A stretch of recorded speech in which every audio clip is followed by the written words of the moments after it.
اگر حضور کو علم غیب تھا، دروازہ کھٹکھٹایا کسی نے، حضور نے پوچھا کون؟ غیب ہوتا تو حضور کون کیوں پوچھ، معلوم نہیں کون آیا۔ ابے خبیث، قرآن پڑھ لیا ہوتا تو اللہ نے جگہ جگہ ایسے ایسے الفاظ بیان فرمائے کہ اس بنیاد پہ تو پھر تو کل کہیں گا اللہ کو بھی علم غیب نہیں۔ ایک حدیث سنا تو صحیح بخاری کی حدیث ہے، آقا کہتے ہیں اللہ کے کچھ فرشتے ہیں جہاں اللہ کا ذکر ہوتا ہے، نیک مجلس ہوتی ہے، اپنے پروں کو ڈھانپ لیتے، جب تک اللہ کا ذکر ہوتا ہے فرشتے وہاں موجود رہتے، مجلس ختم ہوئی بارگاہ رب العزت پہ پہنچتے، اللہ فرماتا ہے کہاں سے آ رہے ہو؟ اللہ کو نہیں معلوم کہاں سے آ رہے ہیں،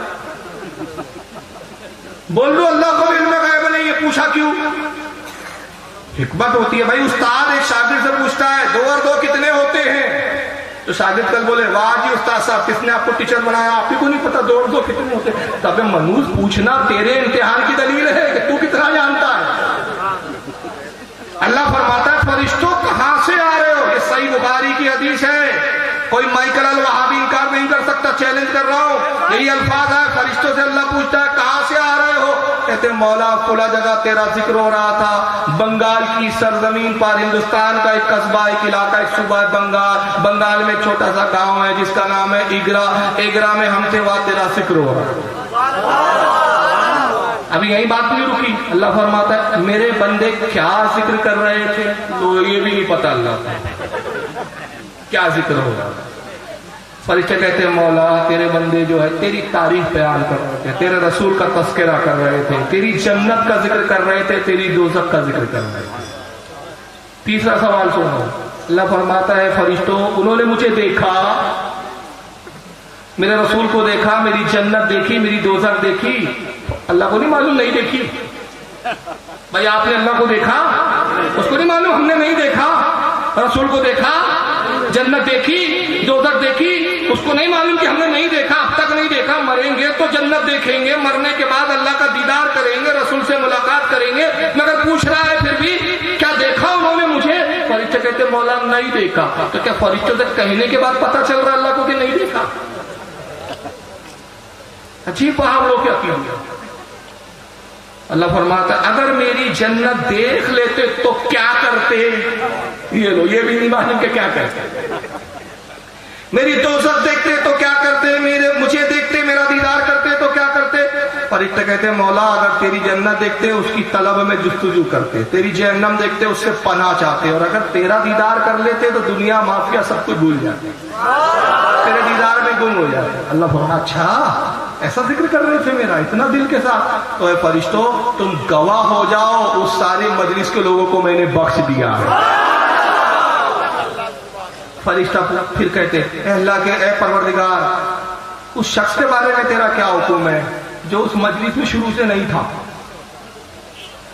تو جس کو تو نے بخشا وہ سب شروع سے تھے، لیکن ایک بندہ ایسا بھی تھا جو شروع سے نہیں تھا، وہ جا رہا تھا کسی کام سے، اس نے دیکھا یہاں کچھ مجلس سجی ہوئی ہے، کچھ لوگ بیٹھے، اللہ رسول کا ذکر ہو رہا ہے، وہ کچھ دیر رک گیا، کچھ دیر اس نے تیرا ذکر سنا، پھر کام یاد آیا تو اپنے کام سے آگے بڑھ گیا، زیادہ دیر مجلس میں نہیں رہا۔ اے پروردگار اس شخص کے بارے میں بھی تیرا کیا حکم ہے؟ اللہ کو نہیں معلوم، ایک آدمی ایسا بھی تھا جو پورا نہیں رہا۔ اللہ فرماتا اچھا ایک بندہ ایسا بھی تھا، تو اے فرشتوں پھر چلو گواہ ہو جاؤ جن کو میں بخش چکا ہوں اس کے طفیل میں نے اس کو بھی بخش دیا۔ تو پوچھنا لا علمی کی دلیل نہیں ہوتی۔ اور اس پر ایک بڑی پیاری بات آ رہی ہے، شیخ فرید الدین گنج شکر بابا فرید جن کو ہم کہتے ہیں، بابا فرید بہت بڑے صوفی بزرگ گزرے ہیں، بہت بڑے عالم اور اپنے زمانے کے محدث بھی تھے، کئی حدیثیں بھی بیان کی انہوں نے، بہت بڑے عالم بھی تھے اپنے وقت کے۔ حضرت شیخ فرید الدین گنج شکر اپنی کتاب اسرار الاولیاء میں لکھتے ہیں کہ حضرت علی اپنے غلام عبد الرحمن ابن ملجم کے ساتھ سفر کر رہے ہیں، اور یہ عبد الرحمن کون تھا؟ اسی نے بعد میں حضرت علی کو شہید بھی کیا، غلام تھا حضرت علی کا، بعد میں غداری کی اور اپنے آقا کو شہید کر دیا۔ جس وقت اچھا تھا بگڑا نہیں تھا، حضرت علی کے ساتھ سفر میں جا رہا ہے تو ایک قبرستان کے قریب سے گزرے تو عبد الرحمن ابن ملجم کہتا ہے آقا بڑی زور سے پیاس لگی ہے، پاس میں پانی نہیں ہے، حضور پانی کہیں مل جاتا تو بڑا اچھا ہوتا۔ تو حضرت علی نے فرمایا اچھا ٹھہر ابھی میں تیرے پانی کا انتظام کرتا ہوں۔ ایک ٹوٹی پھوٹی قبر کے پاس آئے، بڑا قدیم قبرستان تھا، آبادیاں اجڑ چکی تھی، ایک ٹوٹی پھوٹی قبر کے پاس آئے علی اور کہا السلام علیکم یا فلاں ابن فلاں یا ابن فلاں یا ابن فلاں یا ابن فلاں یا ابن فلاں یا ابن فلاں، اس کے باپ اس کے دادا آدم تک اس کا سجدہ بیان کرتا ہے۔ اے وہ شخص جس کا باپ، تیرا باپ کا نام یہ، تیرے دادا کا نام یہ، تیرے پردادا کا نام یہ، تیرے لکڑ دادا کا نام یہ، چھکر دادا کا نام یہ، آدم تک اس کا خاندان بیان کیا۔ فرمایا بتا پانی کہاں ہے؟ باپ دادا سب جانتے ہیں جی، پانی کہاں ہے وہ نہیں جانتے۔ قبر سے آواز آتی ہے وعلیکم السلام یا علی مرتضی، اے داماد رسول آپ یہاں سے کچھ آگے جائیں، ایک گرجا گھر ہے، وہاں فلاں دیوار میں اگر آپ تھوڑا سا کھودے تو وہاں پانی کا ایک چشمہ ہے۔ قبر والا بتا ابن عبد الرحمن ابن ملجم بڑا حیرانی سے سب دیکھ رہا تھا، سن رہا تھا، کہا کہ میں آپ پر فدا ہو جاؤں، بڑی عجیب بات ہے، آپ اس کو جانتے، اس مردے کو، اس کے باپ کو جانتے، اس کے باپ کو جانتے، اس کے باپ کے باپ کو، اس کے باپ کے باپ کو، اس کے باپ کے باپ کو، آدم تک اس کا پورا سجدہ جانتے، اور نہیں جانتے تو یہی نہیں جانتے کہ پانی کہاں ہے۔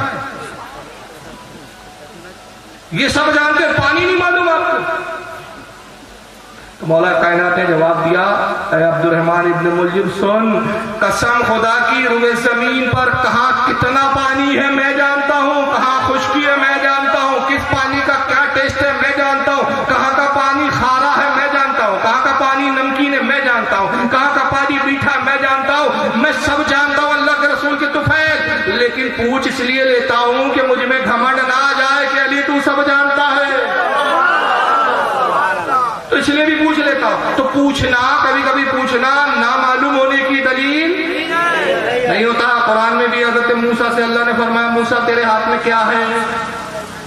اللہ کو نہیں معلوم تھا موسیٰ کے ہاتھ میں کیا ہے، تو موسیٰ نے کہا تھا پروردگار تجھے بھی علم غیب نہیں، کل آنے والے وہابڑے کہیں گے رسول کو علم غیب نہیں، آج تو ایسا سوال کر رہا ہے کہ کل سوال اٹھ جائے گا کہ اللہ کو بھی نہیں پتا۔ اچھا چلو کیا تھا موسیٰ کے ہاتھ میں؟ بولو کیا تھا بھائی؟ عصا تھا۔ عصا کسے کہتے ہیں؟ ڈنڈے، لاٹھی کو عربی میں عصا کہتے ہیں۔ تو موسیٰ نے ایک ہی جواب دینا تھا نا، جواب ایک کیا دینا تھا؟ اے اللہ میرے ہاتھ میں عصا۔ جواب میں کتنے دیے؟ 10۔ اے اللہ یہ میرے ہاتھ میں عصا، میں اس سے پتیاں بھی جھاڑ لیتا ہوں، اس سے سانپ کو مارتا ہوں، اس سے کیڑوں کو مارتا ہوں، اس سے جانور ہٹاتا ہوں، اس سے میں راستے صاف کر لیتا ہوں، اس سے میں ٹیک لگا لیتا ہوں، اس کے سارے سے میں چلتا ہوں، ایسے 10 کام بتائے۔ اللہ کو نہیں معلوم تھا موسیٰ اس عصا سے کیا کیا کام کرتے ہیں۔ تو کیا پوچھنا نہ معلوم ہونے کی دلیل ہوتی ہے؟ مگر وہابڑے یہی کہتے ہیں حضور کو معلوم تھا تو یہ کیوں پوچھا، حضور کو معلوم تھا تو وہ کیوں پوچھا، جس سے پھٹے اعتراض ہزاروں بار جواب دے دی۔ حضور کو معلوم تھا، حضور کی بیوی حضرت عائشہ پر تہمت لگی، نبی نے کیوں نہیں بتا دیا میری بیوی پاک دامن ہے، حضور کیوں خاموش تھے؟ حضور کی بیوی حضرت عائشہ کا ہار گم ہو گیا تو نبی کو معلوم ہوتا تو ہار کی خبر کی۔ سب کے جوابات ہیں، اگر کوئی پوچھے گا تو میں جواب بعد میں دے بھی دوں گا انشاءاللہ اس کے۔ تو یہ گھسے پیٹے اعتراضات، اب ہمت ہے تو ایک ایسی حدیث لے آ جس میں اللہ کے نبی نے کہا لوگوں میں نہیں جانتا، لوگوں مجھ سے کچھ نہ پوچھو، مجھے کچھ نہیں معلوم، میں لا علم انگوٹھا بات دو جاہل ہوں، معاذ اللہ تک۔ بہرحال بات بہت پھیل گئی تو منافقوں نے کیا کہا؟ محمد غیب کیا جانے، وما یدری محمد بالغیب، محمد غیب کیا جانے۔ تو انہوں نے کہا جاؤ میری اونٹنی فلاں جھاڑیوں میں چل رہی ہے۔ صحابہ کرام جب وہاں گئے دیکھا تو واقعی ویسا ہی پایا جیسے حضور نے فرمایا تھا، اسی جگہ اسی مقام پر اونٹنی حضور کی جھاڑیوں کو کھا رہی تھی۔ منافقین نے بھی دیکھا اس کو، صحابہ اونٹنی کو لاتے ہیں اور منافقین کو پھر کہتے ہیں کہ منافقین کی جماعت تمہیں شرم نہیں آتی، ہمارے نبی کے غیب پر تہمت لگاتے ہو، ہمارے نبی کے غیب پر سوالیہ نشان لگاتے ہو، اعتراض کرتے ہو کہ نبی کو غیب نہیں۔ تو انہوں نے کیا کہا معلوم ہے؟ کہا ہم نے تو ایسی مذاق میں ہنسی مذاق میں کہہ دیا تھا، دل سے تھوڑی کہا۔ کیسا کہا تھا ہم نے؟ مذاق میں بول دیا۔ بتائیے رسول سے مذاق کر رہے ہیں خبیث کی اولاد۔ رب نے قرآن کی آیت نازل کی، وہاں بڑا یہ قرآن نہیں پڑھے گا، عقل کے گھوڑے دوڑائے گا۔ کون سی آیت نازل ہوئی؟ سورہ توبہ پارہ نمبر 10 آیت نمبر 65 65 اور 66 جاؤ اس کی شرح اس کی تفسیر دیکھ لو. میں نے جو حوالے دیے امام ابن ابی حاتم کی تفسیر قرآن دیکھ لو, امام طبری ابن جریر طبری کی تفسیر قرآن دیکھ لو, امام جلال الدین سیوطی کی تفسیر قرآن دیکھ لو. یہ تمام ائمہ مفسرین لکھتے ہیں کہ اس کے وقت یہ قرآن کی آیت نازل ہوئی. 10ویں پارے میں یہ آیت موجود ہے, سورہ توبہ ہے, آیت نمبر 65 اور 66 ہے. رب فرماتا ہے وَلَئِن سَأَلْتَهُمْ لَيَقُولُنَّ إِنَّمَا كُنَّا نَخُوضُ وَنَلْعَبُ. رب فرماتا ہے اور محبوب اب اگر تم پوچھیں گے کہ تم نے ایسا کیوں کہا تو کہیں گے ہم تو یہی ہنسی مذاق کر رہے تھے. کوئی سب واقع بیان کر رہا, جو کیا انہوں نے جو کہا وہی پورا ہو بہو اللہ بیان کر رہا. اے حبیب آپ تم پوچھو گے کہ تم نے میرے غیب پر کیوں اعتراض کیا تو کہیں گے ہم تو یہی ہنسی مذاق کر رہے تھے. قل اب اللہ وآیاتہ ورسولہ کنتم تستہزئون. اے میرے حبیب کہہ دو ان سے کہ اللہ کی آیتوں کو مذاق بناتے ہو, اللہ کے رسول سے مذاق کرتے ہو, خدا کی باتوں سے مذاق کرتے ہو. تم اتنے بڑے ہو گئے, تمہیں شرم نہیں آتی کہ اللہ کا مذاق کرتے ہو, اللہ کے رسول کا مذاق کرتے ہو, اللہ کی آیتوں کا مذاق اڑانے کو. اے حبیب فرما دیں ان سے تم پہلے مومن تھے, مسلمان تھے, مگر تم نے جب میرے علم غیب کا انکار کیا قد کفرتم, تم کافر ہو گئے بعد ایمانکم, ایمان لانے کے بعد. کیا ہو گئے تم؟ بولو بولو, کیوں کافر ہوئے؟ ارے بولو بھائی. نبی کے علم غیب پر اعتراض کیا تو پتا چلا کہ جو نبی کا علم غیب نہیں مانتا اس کو ہم کافر نہیں کہہ رہے ہیں, قرآن اور اللہ کافر کہہ رہے ہیں. اور کیوں کافر کہہ رہا ہے؟ رب خود ارشاد فرماتا ہے وہ ہابڑا آدھی آیت پڑھتا ہے, آدھی اپنے باپ کا مال سمجھ کے کھا جائے. کیوں اللہ کا مذاق اڑا رہے ہیں؟ اللہ کہہ رہا ہے, اللہ کہہ رہا ہے کیوں قرآن کی آیت کا تم نے مذاق بنایا؟ تم نے کہا میرے نبی کو غیب نہیں, تم نے اللہ کی آیت کا مذاق اڑایا. تو کیسے مذاق اڑایا؟ پارہ 29 سورہ جن آیت نمبر 26 اور 27 میں رب نے ارشاد فرمایا عالم الغیب فلا یظہر علی غیبہ احدا. غیب کا جاننے والا اللہ, غیب کا جاننے والا پروردگار اپنا غیب کسی کو نہیں بتاتا. بس وہ آوڑا چلا پڑھ کے چپ ہو جائے. نہیں, قرآن میں اللہ کہتا ہے میں غیب کسی کو نہیں بتاتا. ابے آگے بھی تو پڑھ, آگے پڑھے نا تو تیری پول پھلیں گی نا. پڑھ تو آگے تو پڑھ, آگے نہیں پڑھتا اتنا ہی سنائے گا. قرآن میں اللہ صاحب فرماتے, اللہ صاحب فرماتے عالم الغیب فلا یظہر علی غیبہ احدا. غیب کا جاننے والا اللہ اپنا غیب کسی کو نہیں بتاتا, اپنے غیب کسی کو ظاہر نہیں کرتا, اپنے غیب پر کسی کو مسلط نہیں کرتا. مگر آگے کیا فرما رہا ہے؟ الا من ارتضی من رسول, الا من ارتضی من رسول. ہاں, رسولوں میں جس کو پسند کر لیتا ہے اس کو غیب عطا فرما دیتا ہے. وہ نہیں بتایا. تو اللہ کہہ رہا ہے اس آیت میں کہ ہم نے اپنے نبیوں کو غیب دیا. جس نبی کو ہم نے پسند کیا غیب کی خبریں دی, جس رسول کو ہم نے پسند کیا. تو جتنے رسولوں کو جتنا پسند کیا ان میں سب سے زیادہ محمد رسول اللہ کو پسند کیا. تو جتنا دوسروں نبیوں کو بتایا تھا ان سب سے زیادہ اپنے حبیب کو بتایا. اور تم نے کہا نبی نہیں جانتے تو تم نے اللہ کی آیت کا مذاق اڑایا. اور جب مذاق اڑایا تو کیا ہوا؟ قد کفرتم بعد ایمانکم, تم کافر ہو گئے ایمان لانے کے بعد. ایمان تو لائے تھے مگر یہ جملہ بولنے کی وجہ سے تم کیا ہوئے؟ کافر ہو گئے. مگر آج تک پوری سوریا ان آیتوں کے باوجود, ان تفسیروں کے باوجود جھوٹ کا کام لیتی ہے. میں ایک کتاب آپ کے سامنے پیش کرتا ہوں جس کو تبلیغی جماعت کے بہت بڑے علامہ گزرے ہیں جن کا نام تھا مولوی خلیل احمد امبیٹوی. آئیے کیا لکھتے ذرا وہ سنیے. یہ ہے ان کی کتاب البراہین القاطعہ, اردو زبان میں. میرے ساتھ مجھے نہیں معلوم کیا ہوا, تمہارے ساتھ مجھے نہیں معلوم. اسی شاہ عبد الحق کی کتاب میں پیش کر رہا ہوں, میرے پاس موجود ہے, 2 جلدوں میں آتی ہے فارسی زبان میں. اس کی جلد نمبر 1 صفحہ نمبر 7. اب جن کے نام سے گڑا گیا وہ خود کیا کہتے ہیں, وہ خود کیا لکھتے ذرا سنیو. کہتے ایجا اشکال می آرین کہ در بعضی روایات آمدہ کہ گفت آ حضرت صلی اللہ علیہ وسلم کہ من بندہ نمی دانم آچے در پست ای دیوار. میں رک گیا ہوں یہاں.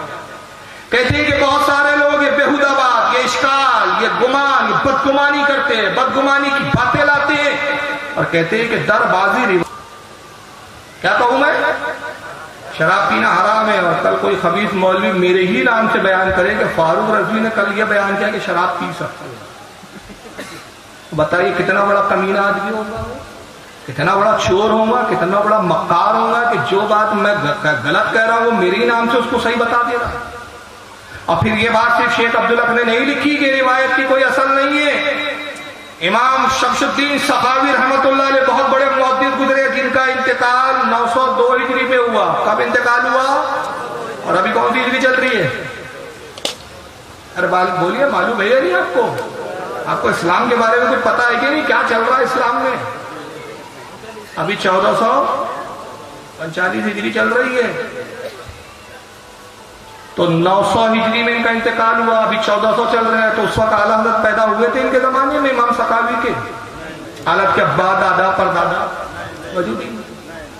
اور وہاں بڑا کیا جھوٹ بولتا ہے، یہ سب بریلیوں کا عقیدہ ہے۔ جی نہیں مولوی صاحب، جھوٹ بولنا بند کیجئے، یہ بریلیوں کا عقیدہ نہیں ہے، یہ بڑے بڑے اماموں کا اور صحابہ کا عقیدہ ہے۔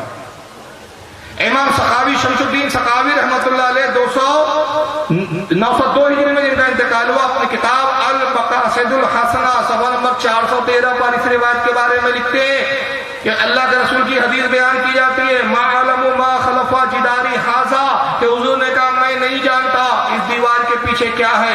فرماتے قال شیخنا ابن حجر الاسقلانی لا اصل لہ، کہتے اس روایت کے بارے میں ہمارے شیخ، ہمارے استاد امام ابن حجر اسقلانی فرماتے لا اصل لہ، اس روایت کی کوئی اصل ہے ہی نہیں، جھوٹی روایت۔ حضرت امام احمد بن قسطلانی، یہ بھی بہت بڑے امام اور محدث گزرے ہیں، ممکن ہے ان لوگوں کے آپ پہ شاید نام بھی نہیں سنے، لیکن یہ سب امام ہیں، ان کی بڑی بڑی کتابیں موجود ہیں جو وہابڑے دیوبندیوں کے بھی مدرسوں میں ہوتی ہے، مگر یہ قوم کو نہیں بتاتے ہوں۔ امام احمد ابن قسطلانی جن کی تاریخ وصال، جن کا انتقال 923 ہجری میں ہوا، 923 ہجری میں اعلیٰ حضرت پیدا ہوئے تھے، ابا دادا کوئی پیدا نہیں۔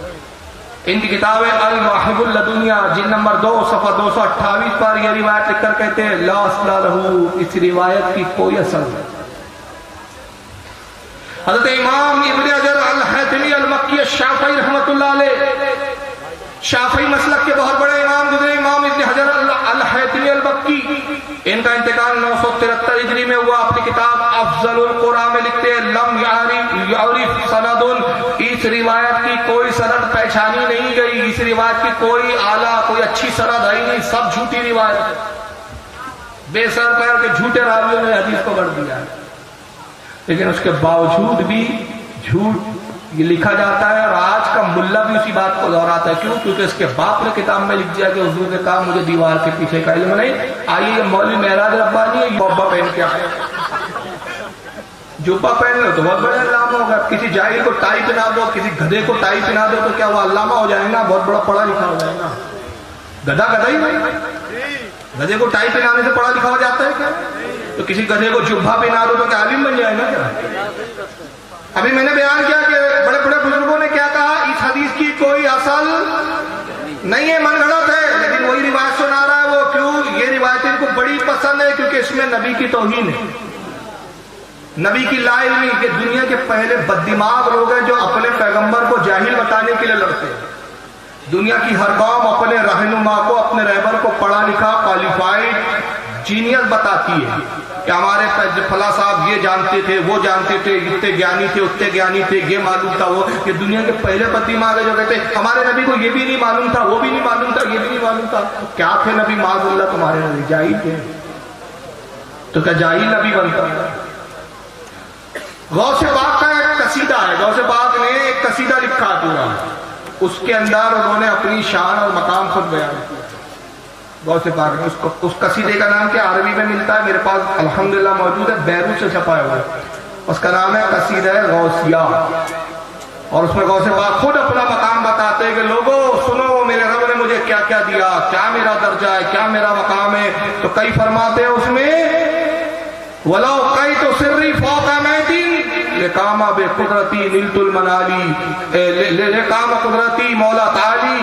اے لوگوں، اللہ نے مجھے جو راز بتائے اپنے، اگر میں اپنے راز کسی مردے پہ ظاہر کر دوں تو وہ اللہ کے حکم سے زندہ ہو جائے۔ اللہ نے اپنا رازدار مجھے بنایا. اسی قصیدے میں کہتے ہیں مریدی لا تخف اللہ ربی عطانی رفت و دلت المنالی. اے میرے مرید خوف مت کھا، ڈر مت، میں تیرا پیر شیخ عبد القادر ہوں، اللہ نے مجھے بہت بڑے بڑے مقام عطا کیے ہیں. مریدی لا تخف واشن فائنی عظوم قاتل عند القتال. اے میرے مرید کسی چگل خور سے مت ڈر، کسی دشمن سے خوف زدہ مت ہو، تیرا شیخ میں عبد القادر ہوں، میرے پاس تلوار ہے اور میں خوب لڑنا جانتا ہوں، خوب کاٹنا جانتا ہوں. اسی شعر میں پھر یہ شعر کہا، کیا کہا؟ نظر تو الی بلاد اللہ جمعا کخر دلتین علی حکم اتصالی. میں اللہ کے تمام شہروں کو، اللہ کے تمام ملکوں کو ایسے دیکھتا ہوں جیسے میرے ہتھیلی میں رائی کا دانہ رکھا ہوا ہو. اب بتائیے غوث پاک کا یہ علم ہے کہ سارے دنیا کے شہروں کو دیکھ رہے ہیں، سارے ملکوں کو دیکھ رہے ہیں، آپ اور ہم یہاں بیٹھے غوث پاک اس کو بھی دیکھ رہے ہیں، تو پھر رسول کے دیکھنے کا عالم کیا ہو؟ مگر وہابی جی کے پیٹ میں درد ہوا، کہا کہ ارے یہ تو شیخ عبد القادر جیلانی کا شعر ہو ہی نہیں سکتا، شیخ عبد القادر جیلانی ایسا کہہ ہی نہیں سکتے. استغفر اللہ معاذ اللہ. ابھی جو تیرے عقیدے کے خلاف ہو اس لیے وہ شعر نہیں ہے. ساری دنیا اس قصیدے کو مانتے آ رہی ہے. بڑے بڑے بزرگوں نے اس قصیدے کے بارے میں کہا کہ شیخ عبد القادر جیلانی کا لکھا ہوا ہے. غوث اعظم نے اس میں اپنا مقام اور درجہ بتایا ہے. سارے امام بزرگ علماء سب بیوقوف تھے، تو آج کے زمانے کا جاہل پیدا ہوا، بڑا عقل مند ہو گیا. کہتا ہے کہ شیخ عبد کیسے کہیں گے؟ یہاں تو ہمارے رسول کا یہ عالم ہے کہ نبی کو دیوار کے پیچھے کی خبر ہے، نبی کو اپنے پیٹھ کے پیچھے کا بھی نہیں معلوم ہوتا. کہ پیٹھ کے پیچھے کیا ہو رہا ہے نبی کو نہیں معلوم. آئیے کیا نبی کا یہی معاملہ تھا؟ حدیث پاک میں پیش کر دیتا ہوں. دیکھ رہے تھے تو وہ اصل میں فاروق رضوی صاحب نے بتایا نہیں، تفصیل ڈیٹیل ہم بتا دیتے ہیں. اچھا بتاؤ کیا وہ اصل میں فاروق صاحب تو اس کو علم غیب کہہ رہے تھے کہ نبی کو غیب ہے، اس لیے حضور جان رہے تھے پیچھے کیا ہو رہا ہے، کیا چل رہا ہے. اصل میں کیا تھا؟ مسجد نبوی کی جو محراب تھی نا وہ آئینے کی بنی ہوئی، تو وہ آئینے میں سب دکھ رہا تھا، کون سجدے میں کون، کیونکہ وہاں بھی کچھ بھی بول سکتا ہے. تو حضور نے جملہ ایسا تھا، جواب سن لیجئے کہ اس کے آنے والے سارے شبہات کی نفی کٹ کے رہ گئی.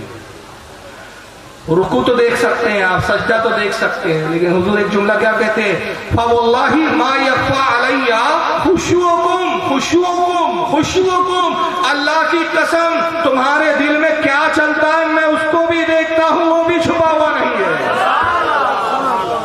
تمہارے دل کے خشوع کو بھی جانتا ہوں، دل کے ارادوں کو بھی میں جانتا ہوں. تب یہ ارادے کے آئینوں میں دکھتے ہیں کیا بھائی؟ تو مصطفیٰ ایک کے نہیں، جتنی جماعت لگی ہے 100 کے دل کے ارادوں کو جانتے. اس سے بڑا اور کیا چاہیے؟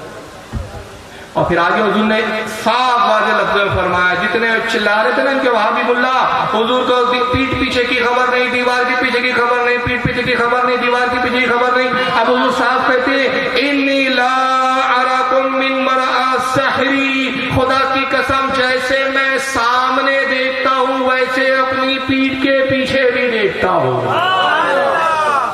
میرے لیے پیچھے اور سامنے کوئی فرق نہیں رکھتا، دونوں جیسے سامنے دیکھتا ہوں ویسے پیچھے دیکھتا ہوں. اور یہ حدیث کس کتاب میں ہے؟ بخاری. انکار کر سکتے. اور پھر بخاری میں نہیں ہے، یہ مسلم میں بھی آئی ہے. صحیح مسلم کے اندر حدیث نمبر 844 پر امام مسلم نے لکھا ہے اس کو. اسی حدیث کو امام نسائی نے بھی لکھا ہے اپنے سنن کے اندر حدیث نمبر 1116 پہ. اسی حدیث کو امام مالک نے بھی لکھا ہے اپنی موطا امام مالک کے اندر حدیث نمبر 410 پہ. اسی حدیث کو امام احمد ابن حنبل نے بھی لکھا ہے اپنی مسند کے اندر حدیث نمبر 8024 پہ. اسی حدیث کو امام ابن حبان نے بھی لکھا اپنی صحیح کے اندر حدیث نمبر 6337 پر. اسی حدیث کو امام ابو یعلا نے بھی لکھا اپنی المسند میں حدیث نمبر 2971 پر. اسی حدیث کو امام بہقی نے بھی لکھا اپنی کتاب دلائل النبوت کے اندر حدیث نمبر 2321 کے اوپر. اسی حدیث کو امام بغوی نے بھی لکھا اپنی کتاب شرح السنہ کے اندر حدیث نمبر 3606 پر. میں نے 9 حوالے دیا اور بھی حوالے ہیں، لیکن انصاف پسند کے لیے تو ایک حوالہ کافی. اور اگر اللہ کسی کے دل پر مور لگا دے تو پھر حدیث کے انبار بھی لگا دے تو وہ خبیث نہیں ماننے والا. پھر بھی اس کی بولی کیا ہوں گی جو اس ملا کی بولی ہے وہابی کے. یہاں آپ کیا کہتا ہے مولوی میں ایسا کبھی نہیں یہ گستاخی نہیں ہے؟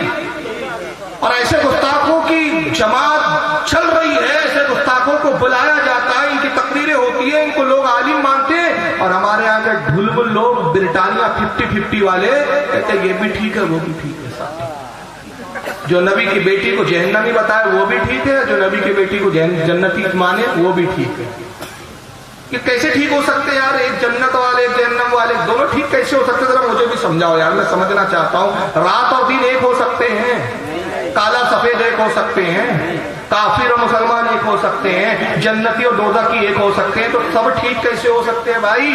قرآن تو کہتا ہے هل يستوي اصحاب النار واصحاب الجنہ اصحاب الجنۃ هم الفائزون۔ اے حبیب کہہ دے کیا جنت والے اور جہنم والے برابر برابر ہو جائیں گے؟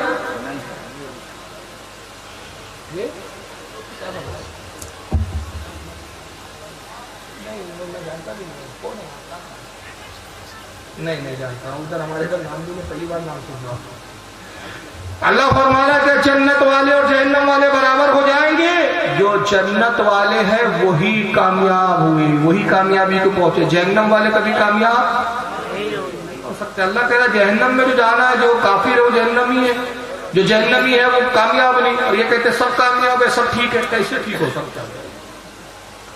لیکن آپ کے دل میں خیال آئے گا، کل کوئی چالاک وہابی آپ کو گمراہ کرنے کے لیے کہے گا کہ صاحب دیکھیے فاروق رضوی نے یہ نہیں بتایا، ہمارے مولوی جی نے، دونوں مولوی نے حدیث پڑھی تھی، عربی میں بھی کہا تھا، اردو ترجمہ بھی کیا تھا، سلیما شیتا، اے بیٹی اٹھا لے، یہ عربی آئی شروع کی تھی، دیکھو کہا تھا کہ جو لینا ہے لے لے، جو چیز چاہیے بابا کے گھر سے لے لے، انی لا اغنی، جو چاہیے بابا تجھے دے دے گا، غنی کر دے گا، لیکن قیامت میں پکڑی نہیں تو میں کامیاب۔ دیکھو حدیث بیان کی تھی ہمارے مولانا نے، فاروق صاحب نے بتایا نہیں کہ حدیث ہے، وہ مولانا تھوڑی بول رہے تھے۔ اب آئیے جواب سن لیجئے، ملا جی حدیث بخاری میں مجھے بھی معلوم، تم سے زیادہ بخاری میں نے پڑھی ہے، تم نے بخاری پڑھی بھی نہیں، پڑھی بھی ہے تو تم نے بے عشق محمد پڑھی ہے، بخاری آیا ہے بخار، تم کو بخاری نہیں آئی ہے، بے عشق محمد پڑھتے ہیں یہ بخاری، آتا ہے بخاری، ان کو بخاری نہیں۔ بخاری میں حدیث موجود ہے، مگر کب کی حدیث ہے، کس وقت کی حدیث ہے، ذرا یہ تمہارے ملاؤں نے کیوں نہیں بتایا؟ اس لیے نہیں بتایا کہ یہ بتا دیں گے تو ان کا پاکھنڈی دھرم کھل کر لوگوں کے سامنے آ جائے گا۔ امام بخاری کو یہ آدھا دھرم، میں نے کہا نا کہ کہاں سے شروع کریں گے کہ اللہ کے علاوہ کوئی غیب نہیں جانتا، آگے کا چھوڑ، آدھا دین، آدھی بات، ادھوری بات، ادھورا مذہب بتائیں گے۔ بخاری میں حدیث موجود ہے، مگر کہاں سے شروع ہوتی ہے حدیث؟ اللہ کے رسول صلی اللہ علیہ وسلم پر اعلان نبوت کے تیسرے سال امام بخاری کہتے ہیں ایک آیت کریمہ نازل ہوئی، حضور کے اعلان نبوت کا تیسرا سال تھا۔ کون سا سال تھا؟ تیسرا، یعنی حضور کی عمر تھی 43 سال، 40 سال میں آپ نے نبی ہونے کا اعلان کیا ہے، لوگوں میں نبی ہوں۔ ابھی 3 ہی سال ہوئے تھے کہ قرآن کی آیت نازل ہوئی، اور اللہ نے فرمایا، آیت کا مفہوم یہ ہے کہ اے میرے حبیب اپنے قرابت داروں کو، اپنے رشتہ داروں کو اللہ کا خوف دلائیے، وَأَنذِرْ عَشِيرَتَكَ الْأَقْرَبِينَ، غالباً یہی آیت ہے، اے میرے حبیب اپنے قرابت داروں کو اللہ کا ڈر سنائیے۔ لوگوں کو تبلیغ بعد میں کیجئے، سب سے پہلے اپنے گھر والوں کو تبلیغ کیجئے، سب سے پہلے اپنے گھر والوں کو اللہ سے ڈرائیے۔ تو یہ آیت نازل ہوئی اعلان نبوت کے تیسرے سال، اور حضرت فاطمہ کی پیدائش کب ہوئی؟ آپ میں سے کسی کو معلوم ہے؟ معلوم ہے یا ہاں یا نا؟ نہیں معلوم۔ یہ معلوم ہو جائے گا تو حدیث سمجھ میں آ جائے گا۔ حضرت فاطمہ کی پیدائش ہوئی اعلان نبوت کے پہلے سال،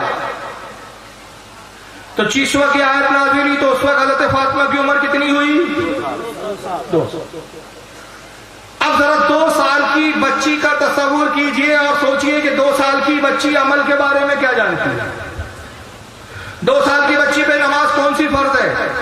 2 سال کی بچی پہ روزہ فرض ہے؟ 2 سال کی بچی بولنا بھی ٹھیک سے جانتی ہے؟ ارے 2 سال کی بچی تو ابھی شیرخوار ہے، اپنی ماں کا دودھ پیتی ہے، اس پر نہ عمل ہے، نہ احکام ہے، نہ فرائض ہے، کچھ بھی نہیں۔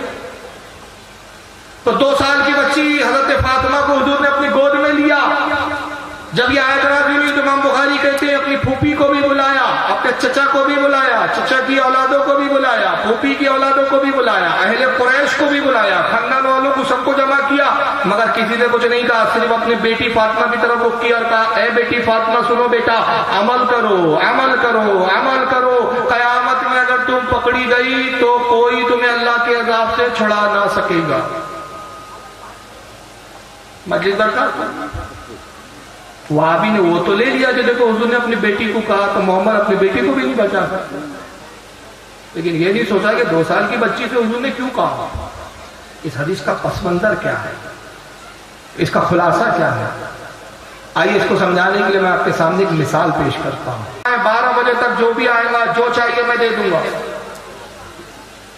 میں کل بہت سارے روپیے بانٹ رہا ہوں، 1,000 روپے سب کو میں دینے والا ہوں، کل 12 بجے تک جو آئے گا میں 1,000 روپے اس کو دوں گا۔ بہت سارے لوگ آئے مانگے، میں نے 1,000 روپے دے دیا، اب ایک ساتھ 12 بجے کی بجائے 1 بجے آئے دوپہر میں، کہا بھیا ہم نے بھی دیجیے، ہم نے کہا بھائی ہماری شرط یہ تھی کہ 12 بجے تک آؤ، آپ 12 کے بعد آئے اس لیے آپ کو، اب وہ چلانے لگے کہے کہ جناب آپ کو حق ہی نہیں ہے، اختیار ہی نہیں ہے دینے کا، آپ کو طاقت ہی نہیں ہے۔ تو میں کہوں گا جناب طاقت 1,000 کی نہیں، 10,000 کی ہے، لاکھوں کی ہے، مگر شرط یہ ہے کہ 12 بجے تک آؤ، تم 1 بجے آئے لہذا تم نے میری شرط کو پورا نہیں کیا۔ بھائی میں امریکہ جانا چاہتا ہوں، پلین میں طاقت ہے نا مجھے لے جائے، ہاں امریکہ کا پریسیڈنٹ کون ہے اس وقت؟ کلنٹن، وہ اختیار رکھتا ہے کہ نہیں؟ وہ چاہے تو کہ فاروق صاحب کو امریکہ آنے دو، بولو بھائی۔ ہندوستان کا پریسیڈنٹ پردھان منتری کون ہے؟ مودی کو پاور ہے کہ نہیں کہ بولے جاؤ فاروق بھائی جانا چاہتے ہیں بھیج سکتے ہم ان کو؟ طاقت ہے کہ نہیں اس کو؟ ایئر انڈیا کی گورنمنٹ کی فلائٹ ہے، ایئر انڈیا کی فلائٹ میں گورنمنٹ اپنی آرڈر سے اپنی اتھارٹی سے مجھے بھیج سکتی ہے۔ میں کہوں بھائی میں امریکہ جانا چاہتا ہوں، مودی صاحب مجھے امریکہ بھیج دیجئے، تو مودی صاحب کہیں گے بالکل بھیج دیں گے، ہمیں اختیار ہے، مگر پاسپورٹ تو بتائیے۔ میں کہوں گا پاسپورٹ تو نہیں ہے، تو کہیں گے بھائی اختیار تو ہے لیکن اصول و ضابطہ یہ ہے کہ پاسپورٹ ضرور ہے۔ بش کلنٹن سے فون کیا گیا، کہا بھائی بش صاحب میں آنا چاہتا ہوں، کلنٹن صاحب میں آنا چاہتا ہوں، کون ہے وہ؟ ٹرمپ ہے شاید، ٹرمپ صاحب میں آنا چاہتا ہوں، کہا بالکل آئیے، ہمیں اختیار ہے، ہم آپ کی آؤ بھگت کریں گے، پاسپورٹ دکھا دیجئے، ویزا بتا دیجئے۔ ویزا نہیں ہے پاسپورٹ نہیں، کہا نہیں بھائی وہ تو شرط ہے۔ تو پتا چلا اختیار تو ہے مگر پاسپورٹ بھی تو چاہیے نا، کچھ اصول و ضابطے تو ہے نا۔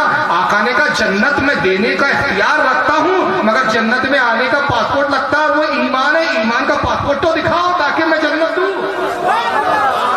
جب ایمان کا پاسپورٹ ہی نہیں ہے تو تم کہو گے جنت میں آ جاؤ۔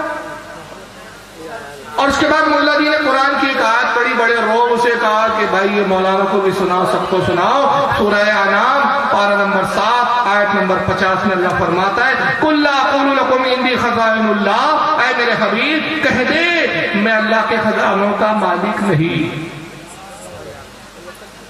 دیکھو اللہ خود رسول سے کہہ رہا ہے کہ اے نبی کہہ دے میں اللہ کے خزانوں کا مالک نہیں۔ ملا جی تفسیر بھی تو دیکھ لی ہوتی، مفسرین کے اقوال بھی تو دیکھ لیے ہوتے، دیکھا ہوتا کہ امام علی بن محمد الخازن نے تفسیر خازن میں کیا کہا ہے، حضرت امام عبداللہ بن عمر البیضاوی نے کیا کہا ہے، تفسیر جمل میں اس کے بارے میں کیا ہے، تفسیر غرائب القرآن میں اس کے بارے میں کیا ہے، امام شہاب الدین خفاجی نے اپنی کتاب نصیب الریاض میں اس آیت کی تفسیر میں کیا کہا ہے، امام جلال الدین سیوطی نے اس آیت کی تفسیر میں کیا کہا ہے، بڑے بڑے اماموں نے کیا کہا ہے۔ بڑے بڑے امام لکھتے ہیں کہ اس کا یہ مطلب نہیں ہے کہ رسول اللہ کے خزانوں کے مالک نہیں ہے، حضور تو ایک جگہ خود ارشاد فرما چکے انما قاسم واللہ یؤتی، میں اللہ خزانوں کا مالک، میں بانٹنے والا، تو خزانوں کے تقسیم کا ذمہ تو مجھے دیا۔ یہاں جو کہا کہ حبیب کہہ دے میں خزانوں کا مالک نہیں، تو اس کا مطلب یہ ہے کہ میں ذاتی طور پر خزانوں کا مالک نہیں، میں خزانوں کا مالک اللہ کی عطا سے ہوں۔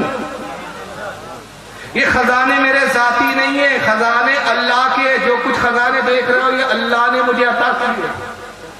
اور دوسرا یہ کہ حبیب عاجزی کرو، انکساری کرو، تاکہ لوگوں کو عاجزی اور انکساری کرنے کا ڈھنگ آ جائے۔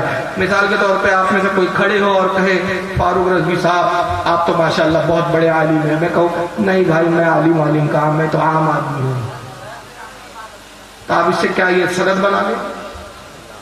بولیے آپ کیا کہیں گے؟ ارے بھائی آپ عاجزی کر رہے ہیں.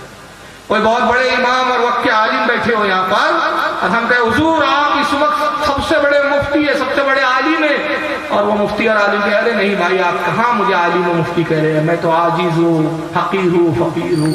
تو آپ کل تک کہنا شروع کر دیں گے مولانا حقیر ہی ہے، فقیر ہے، جاہل ہے. نہیں، ہر عقل مند سمجھے گا بھائی انہوں نے جو کہا وہ عاجزی کے طور پر کہا. حقیقت تو یہ ہے کہ وہ عالم ہے، حقیقت تو یہ ہے کہ وہ مفتی ہے. کہ رسول تو کہہ دے میں خزانوں کا مالک نہیں، تاکہ لوگوں کے سمجھ میں آ جائے کہ مصطفیٰ عاجزی کر رہے ہیں، انکساری کر رہے ہیں. اور جب لوگ ایمان لے آئے، ایمان میں داخل ہو جائے تو حبیب پھر ان سے کہے کہ خزانوں کا مالک اللہ ہے، بانٹنے والا میں. اب آئیے، یہ تو میں نے تمثیلی بات کی، لیکن ایک حدیث میں پیش کر دیتا ہوں. اس حدیث کے بعد سارے شبہات ختم ہو جاتے ہیں. یہ ہے مشکات شریف حدیث. بڑھا دیجیے آپ جنتیوں کو. تو حضور نے کہا تھا مجھے تو اختیار ہے، اللہ کی جنت ہے، اللہ جس کو چاہے جنت ہے. میں کسی کو جنت نہیں دے سکتا، میں کیسے جنت دے سکتا ہوں؟ وہ ابھی توصیف الرحمان آئے گا نا، وہ کہے گا کہ محمد جنت کے مالک نہیں. اور ابو بکر کا عقیدہ کیا؟ ابو بکر یہ مان رہے کہ گویا جمعہما، آقا نے اپنے دونوں ہاتھوں کو ملایا، لب بنایا، پیالے کی شکل میں اپنے ہاتھ کو اس طرح کیا جیسے میں آپ کو اشارہ کر کے بتا رہا ہوں. اور پھر حضور نے کہا ابو بکر لو تمہارے کہنے پر 4 لاکھ میں اپنی طرف سے بڑھا دیتا ہوں. اگر حضور جنت کے مالک نہیں تو 4 لاکھ کیوں بڑھا رہے؟ وقال ابو بکر، پھر ابو بکر کھڑے ہوئے، زدنا یا رسول اللہ، اے اللہ کے نبی اور بڑھا دیجیے، حضور اس میں اور اضافہ کر دیجیے. قال وهكذا، حضور نے پھر ویسی ہاتھوں کو لیا، پھر وہی کہا لو ابو بکر 4 لاکھ اور بڑھا دے. کتنے بڑھا دیے حضور نے؟ 8 لاکھ. اور اللہ نے کتنوں کا وعدہ کیا تھا؟ کتنے ہو گئے ٹوٹل جنت؟ اللہ نے 4 کا کیا، رسول نے 8 کر دیے. تو جبریل آنا چاہیے تھا نا، وہی آ جانا چاہیے تھا. اے محمد یہ کیا کر رہے ہو؟ تم تو اللہ کی بڑائی بھی تعداد سے بڑھ رہے ہو، اللہ کی بخشی بھی تعداد سے آگے جا رہے ہو. اللہ نے 4 کا وعدہ کیا، تم نے 8 بڑھا دیا. اللہ سے آگے نکلنا چاہتے ہو؟ معلوم نہیں جنت اللہ صاحب کی ہے. وہی نہیں آئی. کیوں وہی نہیں آئی؟ مصطفیٰ زمین پر بڑھا رہے ہیں، وہی اللہ نہیں بھیج رہا ہے. گویا رب تبارک و تعالیٰ اپنے حبیب پر الہام کرتا ہے، اے میرے حبیب جنت تو تیری ملکیت میں دے دی، تو زمین پر جنتی بڑھاتا جا، میں لوح محفوظ پہ جنتیوں کے نام بڑھاتا جاتا ہوں. اس لیے کہ خدا کی رضا چاہتے ہیں دو عالم، خدا چاہتا ہے رضا محمد. اے میرے حبیب تیری رضا میں میری رضا، تو بڑھاتا. حضرت ابو بکر پھر کھڑے ہوئے اور ابھی کچھ کہنا چاہتے تھے. فقال عمر، تبھی حضرت عمر کھڑے ہو گئے اور حضرت عمر نے کہا دانا یا ابا بکر، اے ابو بکر بس کیجئے، رک جائیے، کتنا بڑا ہے. تو آپ لوگ کے چہرے کھل گئے ہوں گے، سوچ رہے ہوں گے ارے واہ چلو اچھا ہوا یار، ابو بکر کو عمر نے روک دیا. اگر عمر نہیں روکتے حضور 4 کر کے سارے سنیوں کو جنت میں ڈال دیتے، صرف ہم ہی رہ جاتے. تو حضرت عمر نے کہا ابو بکر دانا یا ابو بکرین، ہے وہ ابا بکرین ہے ابو بکر، یہ کیا کر رہے ہیں آپ، کتنا بڑھا رہے تھے. فقال ابو بکرین، حضرت ابو بکر نے ارشاد فرمایا وما علیک ان یدخلن اللہ کلنا الجنہ. اے عمر میرے کہنے سے رسول بڑھاتے ہیں، میرے کہنے سے جنتی بڑھتے جاتے ہیں، تو اس میں آپ کا کیا نقصان ہے؟ آپ کا کیا بگڑ رہا ہے؟ میں کہہ رہا ہوں آقا سے حضور بڑھائیے، حضور بڑھاتے جا رہے جنتی، تو عمر تمہارا کوئی نقصان ہو رہا ہے جو مجھے روک رہے ہو؟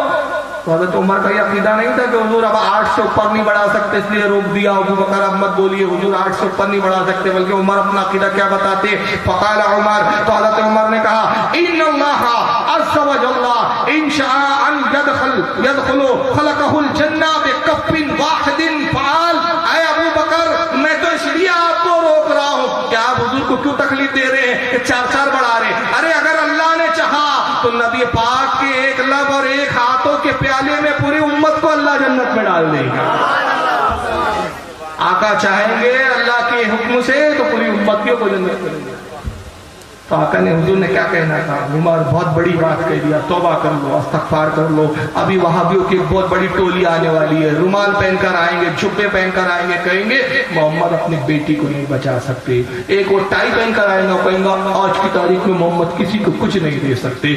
دوسرا آئے گا، وہ کہیں گا محمد اپنے چچا کو جنت نہیں دے سکتے۔ تیسرا آئے گا، کہیں گا کہ صاحب حضور صلی اللہ علیہ وسلم سے آج کی تاریخ میں مانگنا ہی حرام ہے۔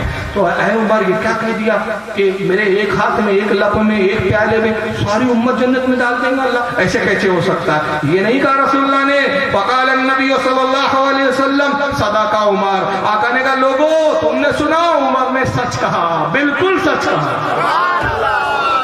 بے شک اللہ نے مجھے اختیار دیا کہ میرے ایک ہی لب میں، ایک ہی ہاتھ میں، ایک ہی پیالے میں پوری امت کو جنت میں ڈال۔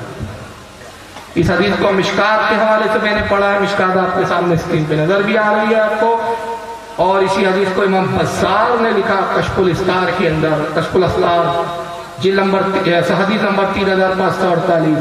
امام احمد ابن حنبل نے بھی اس حدیث کو لکھا۔ امام احمد ابن حنبل کون ہے ذرا تعارف سن لیجئے، 4 مسلک میں سے ایک مسلک کے امام ہے، غوث اعظم ان کے مقلد ہے، اور اس کے علاوہ ان کی خاصیت یہ ہے کہ امام بخاری کے آپ استاد ہیں، امام مسلم کے بھی آپ استاد ہیں۔